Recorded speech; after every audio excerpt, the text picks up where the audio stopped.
அனைவருக்கும் வணக்கம். நமது பிறப்பு ஒரு சம்பவமாக இருக்கலாம், ஆனால் இறப்பு ஒரு சரித்திரமாக இருக்க வேண்டும். இது டாக்டர் ஏபிஜே அப்துல் கலாம் அவர்களின் அமுத வாக்கு.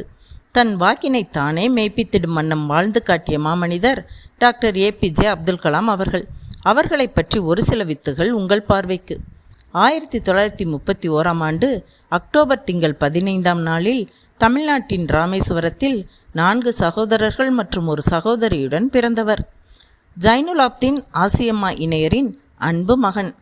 ஜைனுலாப்தீன் அவர்கள் ராமேஸ்வரம் மற்றும் தனுஷ்கோடி இடையே மக்களை படகில் அழைத்துச் செல்வதன் மூலம் பொருளீட்டி வந்தார். 1914 பாம்பன் பாலம் திறக்கப்படவே படகோட்டும் தொழில் தடைபட்டது. அப்துல் கலாம் பிறந்த நேரம் அவர்களது குடும்பம் வறுமையின் பிடியில் சிக்கி தவித்து கொண்டிருந்தது. கலாம் அவர்கள் சிறுவயதிலேயே பள்ளி செல்லும் முன் அதிகாலையில் செய்தித்தாள் விற்பனை செய்து தன் குடும்பத்திற்கு தன்னால் என்ற பொருளுதவி செய்யும் பண்புடையவராய் திகழ்ந்தார். கணிதம் கற்பதில் ஆர்வம் காட்டிய கலாம் ராமநாதபுரம் மேல்நிலைப் பள்ளியில் பள்ளிக்கல்வியை முடித்தார். திருச்சி தூய வளனார் கல்லூரியில் இயற்பியல் பட்டம் பெற்றார். சென்னை தொழில்நுட்ப நிறுவனத்தில் விண்வெளி பொருளியலில் முதுகலை பட்டம் பெற்றார். பட்டப்படிப்பை முடித்த கலாம் பாதுகாப்பு ஆராய்ச்சி மற்றும் வளர்ச்சி அமைப்பின் வானூர்தி அபிவிருத்தி பிரிவில் அறிவியலாளராக சேர்ந்தார். பின் விண்வெளி ஆராய்ச்சிக்கான இந்திய தேசிய குழுவில் புகழ்பெற்ற விண்வெளி விஞ்ஞானியான விக்ரம் சாராபாயின் கீழ் பணியில் சேர்ந்தார். பின் இந்திய விண்வெளி ஆய்வு நிறுவனத்தின் தும்பா ஏவுதளத்தில் பணிபுரிந்தார்.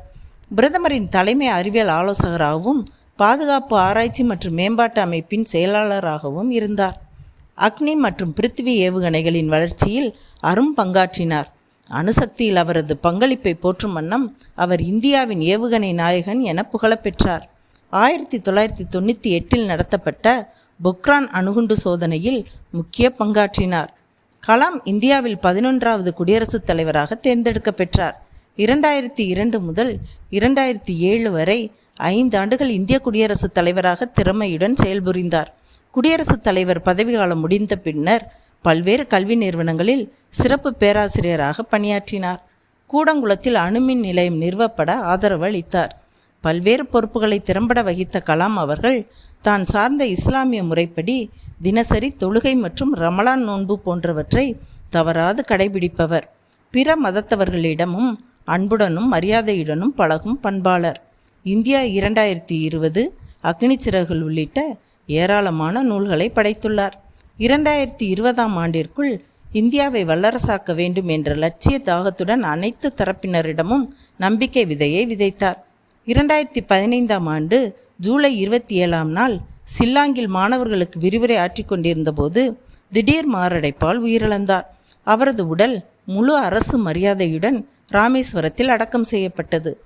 அப்துல் கலாம் அவர்களுக்கு பெருமை சேர்க்கும் வகையில் ராமேஸ்வரத்தில் அவரது நினைவிடம் அமைந்துள்ள பேக்கரும்பு கிராமத்தில் மத்திய அரசின் பாதுகாப்பு ஆராய்ச்சி மற்றும் மேம்பாட்டு அமைப்பின் சார்பில் ரூபாய் 15 கோடி செலவில் மணிமண்டபம் கட்டப்பட்டுள்ளது.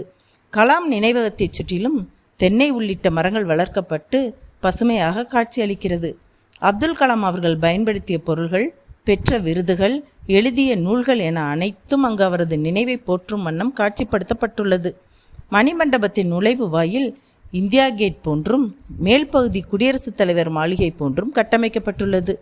கலாமின் சமாதி முன்பாக பலரும் அமர்ந்து பிரார்த்தனை செய்யும் வகையில் பிரார்த்தனை கூடம் அமைக்கப்பட்டுள்ளது. இவரது தன்னலமற்ற சேவையை பாராட்டும் விதமாக 1981 பத்மபூஷன் விருதும், 1990 பத்ம விபூஷன் விருதும், 1999 நாட்டின் உயரிய விருதான பாரத ரத்னா விருதும் வழங்கப்பெற்றது. வீர் சவர்கர் விருது, தேசிய ஒருமைப்பாட்டிற்கான இந்திரா காந்தி விருது உள்ளிட்ட பல்வேறு விருதுகள் வழங்கி கௌரவிக்க பெற்றார். ஒவ்வொரு மனிதனும் மானுடனாக வேண்டுமானால் வாழ்நாளில் 10 மரங்களையாவது வளர்க்க வேண்டும் என பசுமை இந்தியாவை உருவாக்க அப்துல் கலாம் அவர்கள் அறிவுரை வழங்கினார். இளைஞர்களால் மட்டுமே இந்தியா உயர்வடைய முடியும் என உறுதியாக நம்பிய கலாம் அவர்கள், கனவு காணுங்கள், ஆனால் கனவு என்பது நீ தூக்கத்தில் காண்பதல்ல, உன்னை தூங்க விடாமல் செய்வதே கனவு என இளைஞர்களை கனவு காணச் சொன்னார். மாணவர்கள், இளைஞர்கள் ஊழல் ஒழிப்பை வீட்டிலிருந்து தொடங்கினால் கண்டிப்பாக ஊழல் ஒழியும் என்று அவர்களை ஊக்கப்படுத்தினார். இளைஞர்களின் எழுச்சி நாயகன் என போற்றப்படும் கலாம் அவர்களின் பிறந்த நாள் இளைஞர் எழுச்சி நாள் என கொண்டாடப்பட்டு வருகிறது. அப்துல் கலாம் அவர்களின் அறிவுரைகளை பின்பற்றி இந்தியாவின் எதிர்கால தூண்களாகிய இளைய சமுதாயம் செயல்பட்டால் இந்தியா உலக அரங்கில் உன்னத இடத்தை பெற்று வீடு நடை போடுவது உறுதி. நன்றி.